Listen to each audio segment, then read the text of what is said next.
Hi guys, welcome to Balancing the Act. Today I am with Deepa Shad. She's a painter, a management professional for arts and culture, and we're so happy to have you here today. So Deepa, can you tell me a little about who you are and what you currently are up to in life? Thanks, Kevin. It's a pleasure to be on your podcast. I'm a little nervous because I think talking to you can be very an exploration in itself. So, I think I don't know. It's very difficult to define me. It's very difficult to define me all the time. I sometimes sort of take over whatever I know about myself as well on a daily basis. So I think very philosophically, because I'm a very philosophical person, I don't like boxing myself into an idea, and neither do I want you or anyone else to box me into memory of me as a certain person or in a certain box. So I think I'm a person I'm a seeker. I'm a seeker of truth, and I love connecting with people, and I love understanding what people feel, what I feel. So I'm a box of emotions, and I'm an observer, and I'm a seeker.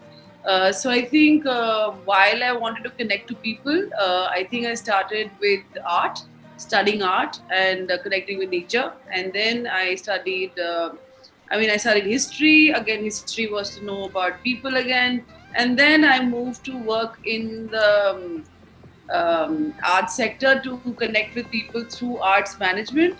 And then I eventually found my niche as a healer and as a spiritual counselor. Again, I love connecting with people, so that I keep doing that through whatever I do. So this podcast basically talks about travel and your work as well. So we've understood a little about your work, but what about your travels in India and how has travel changes you as a person? So let's deep dive into that and tell me a little about your travels in India. Maybe what the most authentic place was according to you, and because you've studied history, a little history facts will work good. So for me, the idea of travel was very unknown concept, and I was brought up in a very orthodox patriarchal household. So for me, first time when I actually understood travel was when I wanted to run away from home, and that's the first time I took a bus from ISBT, that's a terminus in Delhi. And I was like, I need to go to a place where I can find peace, because there was a lot of chaos in my house because there were 4 women and one very strong or patriarchal man. So I was like, "Bhago yahan se," was my first idea of travel. Okay. Travel to find peace. So all my travel plans are always bhago to find peace plans. And so my first travel was to Dalai Lama's monastery in Dharamshala in McLeodganj, and I think that was my first idea of travel to peace, and that continued through other beautiful locations. Again, at different ashrams or at different in the hills itself, always in the mountains. I love mountains and good weather and cool weather. So I think I started with the Dalai Lama monastery, and then I think my next travel was to Osho Dham in Nisarga. It's called Nisarga, Osho Nisarga in Dharamshala. That was amazing. I mean, it was like heaven on earth kind of feeling. Like everywhere you see there was a composition that was clickable. Absolutely mesmerizing. Can you give me like a life in the ashram? Maybe what the experience is of living in that ashram. I'm an urban person. I live in an urban city, so for me it's like exotic to see nature. So when I went to Nisarga in Kangra, you won't believe, Kevin, I actually saw like chameleons and lizards and huge, those monitor lizards right Correct. outside the meditation hall, and we were walking between them, and they were not bothering us. So that was, I can't believe I was not even scared of them, because otherwise, if you show me a monitor lizard in Delhi, I think I will drop dead. But there, it was so beautiful that I am a nature person, so they're not bothering me, I'm not bothering them. That was, and I didn't know that they couldn't scare me in the mountains, but in Delhi they will scare me. Then that place was abundant with orchards. So there were lychee trees and river. There was a river flowing, and the Dolada range was visible from the ashram. So it was like you don't have to really create the space. Even if you have chaos, if I had carried chaos in my system, just being there, seeing the river flowing and the mountains and the orchards and the nature with you and the snake hanging out next to you on a tree that you're sitting under, you are automatically shifted to a peace mode. So ashrams do have a good and a bad name. So Osho being the misconceptions of Osho or Rajneesh rather, is there anything that you found a little skeptical about this place, or ye place is not safe? Was it like a safe place to go? The vibe of the place was amazing. What was it like? There was nothing of the sort that I'll enter and I'll be into an orgy. No. No. It was absolutely not at all the same. I had gone for a specific meditation program that was called Awareness Intensive Meditation, which had Osho's meditations like dynamic meditation, Kundalini meditation. So there's a program and a lot of meditation, a lot of dancing. So the funny part was वो हर बात पे हमें नचाते थे कि चलो नृत्य करते हैं. So I'm like यार कितना नृत्य कराओगे यार, मतलब नृत्य करते रहेंगे. So that was funny, and there was nothing of the sort that I also had heard that अब वहाँ जाके there'll be the conversations about Osho, and I think when I went there, it was so funny to hear him. He is a stand-up comedian of 2008 in my life. That man just says things with a straight face. And I was like, God, मतलब इतना funny आदमी कैसे हो सकता है यार? So there was no, I was never made uncomfortable. Yeah. So what was your next trip like, and where did you go to? My next trip was, I had several small trips around. Like I went to Radha Swami Satsang Beas in Beas. Then I went to various ashrams in Delhi as well. But my most precious one was in 2019 to Neem Karoli Baba's ashram, which is in between Almora, between Nainital and Haldwani in towards Nainital. I think that's Uttaranchal. Correct. I think so. So there, it is a small ashram in the name of Neem Karoli Baba. I was there for a week. That place was, I mean, I feel like in love when I think about the space as well. It is something else. I mean, I sat there.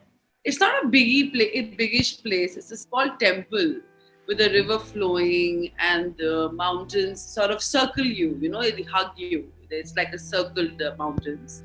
And there's a beautiful gufa of Hanumanji there. And there's a beautiful marble temple. Just sitting there and meditating was, I didn't know when time passed. 4 hours I was just sitting there. I think that has been the most precious experience that a small space, not fancy at all, gave me ever, that I always want to repeat all my life. While reading about the name Karoli Baba, there are there are hardly any facts that one can find, only stories, to be honest. So we would love to hear your story from their teachings, or what you learned when you were basically there. Neem Karoli Baba is not alive anymore, but as they say, he comes in your dreams to guide you. He came in mind to take me to his ashram. That's another story. So I went there, and there's a room in which he used to live. There's a small one single bed, and there's a small room. And one of the pujaris said that ek kaam karo, aap is kamre mein jaake meditate karo. So Kevin, I sat there and I shut my eyes and I sat there for an hour. I busted out crying. I didn't care about who, because people were coming in and going to, like वो पैर छूते हैं ना कंबल पे जहाँ पे उनके पैर होते हैं. लोग आ रहे जा रहे, मुझे कोई फर्क नहीं पड़ रहा है, मैं रो रही हूँ. Like मुझे लग रहा है बाबा जी ने परमिशन दे दिया. Like, you know, I'm in a space and I've been permitted to, beta tum ro. So I was crying and crying and crying, and I'm shut. My eyes were shut and I was crying and crying. But it was not like crying as in like, it was like, I think, releasing a lot of toxins, releasing a lot of pain from childhood to growing up to feeling all the sufferings all at once and saying, beta mujhe de do apne dukh kind of experience. Just give it to me. And I gave it to him, and it was a natural thing. It happened on its own. And you know, when you let go and you surrender, then these things happen that I speak to you, that I heard this, he said this, or I sensed it and I did that, right? I surrendered in that room. And when I started doing that and I let go, all of a sudden I got this, so I released after 3 hours of doing that and going back into not crying and then again crying, and I was like, bahut ro liya, you know, ab chup ho jate hain. Then I got this voice, Kevin. There was always this thing about, you know, in our society, we are asked to become something, become a doctor, become an engineer, become that. But you don't realize who you actually, what is your unique capability. And nobody talks about being human being, but it's more of human becoming, you know. Right. I heard and learned that in that room. Deepa, be who you are and stop pretending to become anything else that you're trying to show and prove to the world. So I think that voice came, that be yourself voice, help people, connect with people, present people's sufferings and find them solutions. That's what Deepa is. Deepa is light. So Deepa is to be Deepa. Yeah, I think that's the message I got in that room. When you were on your journey towards your spiritual ideology, where is it that you found your peace at, or was this journey planned in a sense where you go to Osho, you understand at some point in your life, okay, Osho, and then you went to Neem Karoli Baba. In this progression, did you go to another Baba, and what did you find? See, the reason why I was going from one place to another, because my intuition was telling me to. So if my intuition tells me something, I just follow. I don't question it. I just did as I was feeling like. I think there was a cosmic plan, which I can't explain. If you were living with me or you were around me, I can't tell you why. We'll say, but it felt right. Felt right. So I cannot explain to anybody. I have to just land there, and it's like a treasure hunt. Like there'll be a parchi for me, and I have to go there and find it. And I did, And while I would do that, see, the treasure hunt stops if you stop the quest, right? My quest didn't stop because it was getting exciting, because I got too many answers. Like, why are there sufferings? What are the causes of suffering? So I was following Buddhism on the side. I was always following the words of Buddha, So I have a monastery in Delhi called the Karamappa Institute. Right. Karamappa is the lineages, and he has a monastery where they teach Buddhism, and they also tell you to meditate, and when you meditate you get clarity and you get questions. That was always a part of my system since 2005. So I would go to the monastery, I would meditate, I would ask a question, then there will be a cosmic plan, then a travel plan accordingly, and I will go there, I'll find an answer, come back, okay, I got this, okay, this is how the world works, this is how the universe works, here are the problems, I think here are the solutions. So yeah, I think pretty much there was a master plan, and slowly my meditation gave me clarity on the following the smaller plans to the bigger plan, basically. Yeah, so these plans were made according to that kind of. So yeah. Was this the last guru, so-called guru you met? Or was there more of these godmen that you met? So I never met any of the gurus, but I met agents of the gurus. All right. Where I went. And I think I was not there to follow Osho or become Osho, because Osho is Osho. I mean, and I don't want to wear that robe to make them or be a part of a congregation. That was never the plan. The plan was every guru, Kevin. I think people sort of misunderstand it. every guru will tell you, don't follow me too much. Don't put my picture in your room. Don't, because what we are trying to do is find your the God in you, you know. So don't make us your God. We can guide you to your own guru, you know. So I would always be friends with the main guru in my head and sort of not completely agree to the representatives of the guru, you know. So I would come back to my guidance from my own guru, and these mentors did that for me. So while you live at these ashrams and do these meditation camps, or whatever the schedule is like, how are the meals like? Are they like purely vegetarian? Is there like a strict, like you have only one meal a day, or what is this like? I'm very interested or intrigued, like कि ये होता क्या? Because I haven't visited them. Maybe I might soon, but I think I'll be hear it from you. The most exotic, yummy meal was at the Nisarga, Osho Ashram in Nisarga in Dharamshala. It's like तुम्हें पेड़ से तोड़ा हुआ कीनू का juice या फालसे का juice तुम्हें वहीं से मिलेगा. The food was all organic from the farm, vegetarian, yes, vegetarian, and they were proper meals. So ये नहीं कि तुमको भूखा you get food to eat.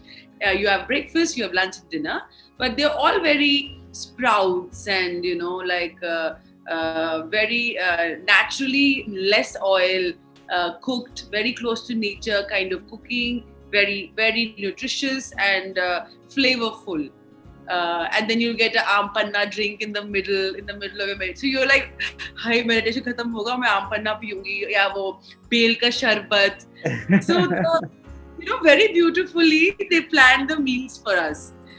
So even at Neem Karoli Baba's ashram, I have a thing for prasad. When you get, I think offering in the name of the God.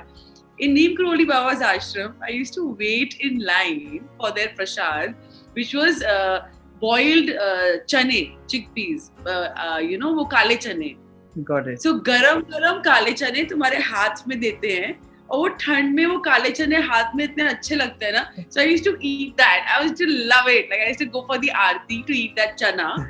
And then they used to give a langar. And the food used to be mostly kali pili dal. अगर आप गुरुद्वारे जाओगे ना, you get this kali pili dal, right? That's called langar ki dal. So mostly at these ashrams, and not Osho. Osho is a little exotic than rest. Other ashrams, you'll always get the langar wali dal and chawal and a sabji like a lauki or something with it. So and तुम्हें नीचे जमीन पे बैठ के उसको थाल में खाना होता है. So yeah, basically. And the prasads are very exotic. Like there was this one ashram that my father used to go to, and we used to go as babies. The reason why I used to go with him because we used to get chocolates and nutties as prasad. Yeah, I always love it. That's in Nainital. That's Hera Khan Babaji. I used to love his prasad. Yeah. So every ashram has a different offering. And I can totally make an essay on that. So with all these takeaways in life, what is your message now to the audience that is listening? What is that one thing that you would want them to, part away with? The only thing that I have learned while I did this, and if there's any advice that comes out of that, who am I to advise? But whatever I've learned from the beauty of my life is that we should connect beyond humans with nature. We miss that element, and we are just a small part of it, but we sort of feel we are the only one in it. But actually, nature is bigger than us. That's something that awareness should be in all of us to enjoy the beauty of our life that we have today. It's not about earning a certain amount of money or taking a certain kind of position in life in terms of market forces, what sort of market forces think. But you missed life if you haven't listened to your instincts. If you make too many logical plans and live life, I think life is bloody boring, and you know what? The most lucky, I feel so fortunate being born in India. People come from all around the world to seek the reason to be alive. They travel from everywhere to come to India. Varanasi, for example, or even Bodh Gaya. I've been to Bodh Gaya, I've been to Varanasi. I feel like, oh my God, I just need to travel this country. And I think I've done it. There is so much beauty here. There's so much love here. There's so much abundance in every way. And you can be freely doing that. We have a democratic country, right? So we can move around. I moved around. I moved around alone. I was never with anyone. Whenever I went to these places, I was always alone by myself. But of course, in a bus, you will find people. So I was never really alone. So I think the message I would give to most people living in India is please explore your own country. Rather than going to Thailand, maybe you can go to Andamans, or there's so much here that you can find, and you will connect with your soul. And the package is crazy. I mean, nothing like that. Yeah. So thank you, Deepa. Thank you for this message. I think keep traveling and keep sharing your thoughts and ideas with us. I think you've shared a blog as well, so people can read the blog on the website. And thank you for taking the time out, telling us your story, and we will see you soon. Thank you, Kevin, for taking interest in my stories. Feel free to follow, like, and share. Thank you for your time, and as always, stay safe.